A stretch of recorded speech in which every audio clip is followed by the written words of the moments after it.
Hello and welcome back to the Women's War week by week. This week I'm going to tell you about an Essex woman on the Western Front. Kate Luard, who was a veteran of the South Africa War and a member of the Queen Alexandra's Military Nursing Service Reserve. She arrived in Le Havre on the 20th of August 1914. Little did she know as she disembarked that her destiny would lie on the Western Front for 4 long years. How could she know? After all, it was all going to be over by Christmas.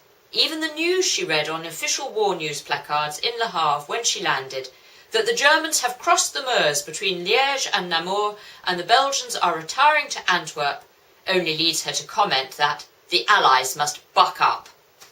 On Saturday, August the 22nd, Kate, like other nurses, is simply longing to get to work. Although she was pleased that she was at least awaiting work in France, not in Dublin, where she had earlier been stationed. Although she was desperately scouring the English and French newspapers for hard news, and she hears of heavy French and British losses, she has had no sight of any casualties. Many nurses who were in France from the very beginning write about waiting around for something to happen.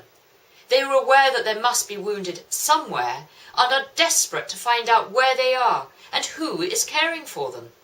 One rumour that Kate reports is that our wounded are still on the field, being shot at by the Germans.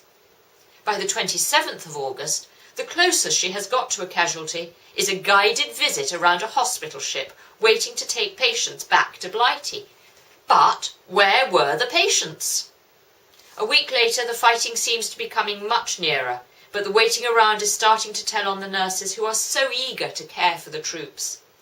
On the 29th of August, Kate comments, "It is very difficult, all this waiting." At least now there was news, albeit not very reassuring news, for nurses who had been in Amiens, which was much closer to the line than Le Havre was. On the 31st of August, the Germans had captured the city of Amiens, which was the BEF's advanced base.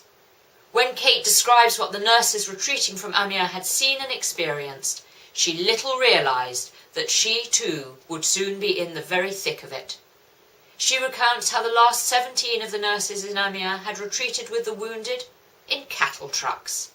The men's wounds had not been dressed, and injured and dying soldiers and medical personnel had endured a 20-hour journey, often arriving back at Le Havre with only the clothes they stood up in, as all unnecessary supplies had been abandoned.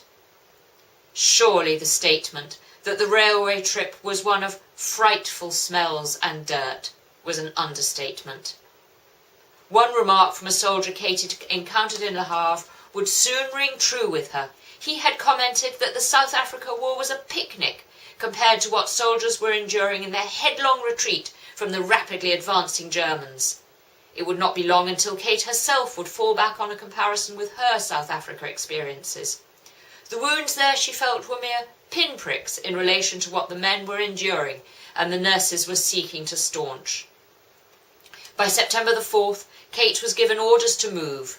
She felt that she was finally on her way somewhere, but she still did not know if it was to be the war or back to England or even Ireland. She wrote in her diary that although she had been sent to Nantes, she, for one, would not have been surprised if we are simply sent home.